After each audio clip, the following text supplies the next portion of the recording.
Você tá disposto ou disposta a pagar o valor que a sua vida dos sonhos custa? Eu tenho feito essa pergunta pra mim mesma depois de ver tantos conteúdos sobre glow up, sobre criar a sua vida dos sonhos em 180 dias, e até mesmo quando eu ouço reclamações das pessoas ao meu redor sobre as suas frustrações diante da vida e das suas escolhas. Porque existe uma verdade que a gente não tá assim tão disposto a aceitar, que é pra alcançar aquilo que a gente quer muito, a gente precisa abrir mão de algumas coisas e às vezes até mesmo coisas boas. Cara, tive uma ideia de nome pra esse quadro, Habla e Bebe. Oi, clubinho! Eu sou a Laís Lume, sou designer de marcas e aqui nesse canal eu falo um pouco sobre o essencialismo na nossa vida, buscando aí um dia a dia e uma rotina mais intencional, uma vida que vale a pena a gente viver. Sabe aquela história de que a gente precisa de 21 dias pra construir um novo hábito? Conversando com o Matheus, a gente acabou rindo, né? Porque pra construir um novo hábito precisa de 21 dias. Então, teoricamente, pra gente perder esse hábito,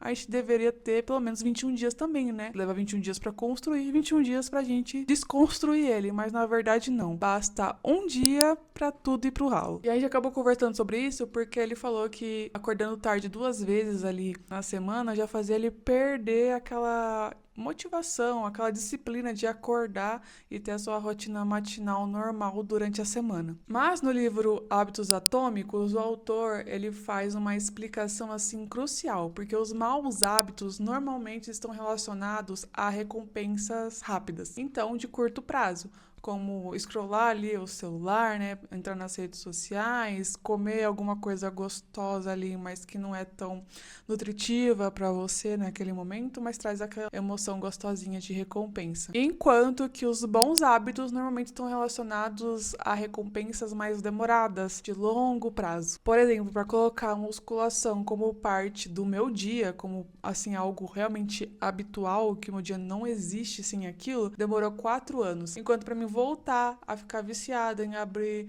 as redes sociais e ficar lá rodando e procrastinando ali nas telas, foi só baixar o Instagram de novo. E nisso eu sinto que é como se a gente vivesse algumas contradições durante o nosso dia a dia. A gente quer foco e produtividade, mas a gente não desativa as notificações do telefone. A gente quer um armário organizado, mas a gente não desapega daquilo que a gente não usa mais e só tá ocupando espaço. A gente quer uma rotina equilibrada, mas a gente não consegue definir limites, impor limites. A gente quer ter uma clareza mental, uma mente assim, mais em paz, sem tanta falação, mas a gente não deixa de consumir a quantidade de conteúdo diariamente que a gente consome. E a gente quer tempo pro que realmente importa pra gente, mas a gente não diz não para aquilo que não importa. Vocês percebem que tudo aquilo que a gente normalmente quer tá do lado oposto daquilo que a gente realmente faz. Vocês sabem que eu falo muito sobre essencialismo aqui, então não tem como não citar o livro, né? E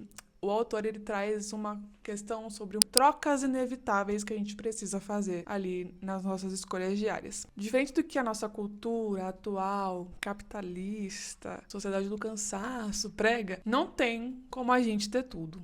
Nem ser tudo. Então, Greg McKeown, que é o autor do livro, ele fala, né, que os essencialistas veem a troca como algo muito positivo, enquanto os não essencialistas veem a troca como uma limitação que precisa ser superada. Vou até dar 2 exemplos aqui, então pensa só em 2 vidas diferentes, com 2 escolhas diferentes. Uma pessoa que quer construir uma família e uma pessoa que quer viver a liberdade da vida solteira. Quem escolhe construir uma família ganha companhia, parceria, continuidade e estabilidade, mas abre mão de alguns certos tipos de liberdade, tempo pessoal e até mesmo alguns tipos de espontaneidade. Tudo precisa ser um pouquinho mais regrado e organizado, né? Já quem escolhe a vida de solteiro ganha independência, flexibilidade e autonomia total nas suas próprias decisões, mas abre mão de certos tipos de conexão, de uma construção compartilhada e de ter aquele apoio constante, né? E aqui eu não tô falando que um caminho é melhor que o outro, ou que um tá certo e o outro tá errado. Os dois têm as suas vantagens e desvantagens. Os dois têm seus custos e seus ganhos. A questão é qual preço você prefere pagar. E aqui eu chego num ponto muito importante pra gente refletir, porque independente de onde você esteja agora, você já tá fazendo escolha. Você já tá pagando esses custos, sejam eles conscientes ou não, ou pela vida que você quer ou não. E eu vejo isso muito claramente em hábitos mais relacionados à saúde, sabe? Porque eu vejo pessoas da minha família, por exemplo, que são jovens, mas já sofrem com dores, com limitações por ter escolhido uma vida sedentária sedentária. E não é que elas não estejam pagando o preço, elas estão, a gente tá vendo ali as consequências daquilo. Só que foi pelo caminho que elas foram levadas a ter, não pelo o que elas escolheram conscientemente. O que eu quero dizer é, tipo, quando eu digo sim pra ficar lá rolando a tela do Instagram, eu tô dizendo não pra ter foco no meu trabalho, pra estar presente com as pessoas que eu amo, como meu marido, por exemplo, ou simplesmente pra descansar de verdade. E não é sobre perfeição que eu tô falando, a gente já falou sobre perfeccionismo aqui. Eu mesmo falho todos os dias, como a gente pode ver, já que eu tô ali me entregando às redes sociais de novo, mas é sobre ter consciência sobre as trocas que a gente tá fazendo. Tem uma frase que eu aprendi com o livro Essencialismo que eu carrego comigo, assim, pra todas as escolhas que eu tenho que fazer na vida. Se não é um sim óbvio, é um não óbvio também. O que eu quero dizer, se não é um 10 de 10, é um não. Se é um 9 de 10, é um não. Se é um 8 de 10, é um não.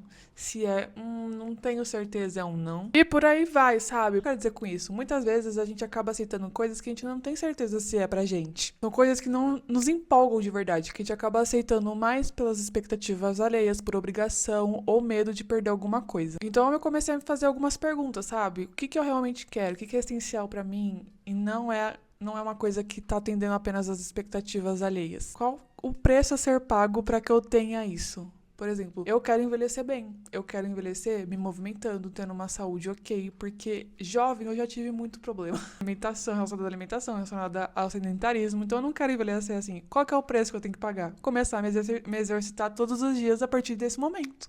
E levar isso até a minha velhice. Então a gente precisa identificar essa troca que é necessária sem romantizar, mas entender mesmo o custo que isso tem. E se perguntar se você está disposto a pagar esse preço. Se você não está disposto, às vezes nem é tão essencial assim para você. Às vezes é uma coisa que você idealizou ou que alguém te influenciou a querer. Então você precisa ser honesto consigo mesmo de entender se aquilo é realmente importante a ponto de você pagar aquele custo que vai ter. Porque muitas vezes a resposta para essa última pergunta é não sei, não tenho certeza. E aí, tudo bem, cara. Como eu disse lá em cima, como eu disse anteriormente, se não é um sim óbvio, é um não.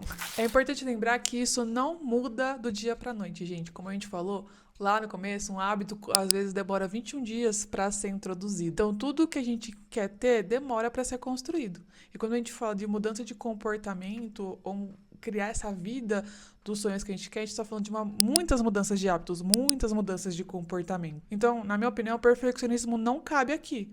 Não dá para ser perfeccionista para você querer mudar tudo do dia para noite. Cabe aqui o quê? O acolhimento para quando você falhar um dia, a paciência, a resiliência. Porque lembra que eu falei que levou 4 anos para a musculação fazer parte do meu dia a dia? Não foram 4 anos malhando 6 vezes na semana. Foi começando 2 vezes, 3 vezes, falhando muitas vezes, voltando e indo e retornando e falhando. Então, leva tempo. No fundo, é sobre enfrentar mesmo aquela batalha diária entre recompensas rápidas e as recompensas de longo prazo, que realmente transformam a nossa vida, na minha opinião. Toda a vida dos sonhos tem um preço em escolhas, em sacrifícios, em desapegos. A questão é, será que não é muito mais fácil a gente se sacrificar pela vida que a gente quer construir do que se sacrificar pela vida que a gente está tendo agora e não tá feliz com ela? Porque muitas vezes esse preço da vida que você foi levado a ter, no final, vai ser muito mais alto. Eu queria muito saber de você quais contradições ali, na hora que a gente estava conversando sobre elas, você se identificou, ou se você pensou em alguma outra. Eu, por exemplo, como é que eu vou ter foco no trabalho se eu não largo o celular um minuto? Não tem como.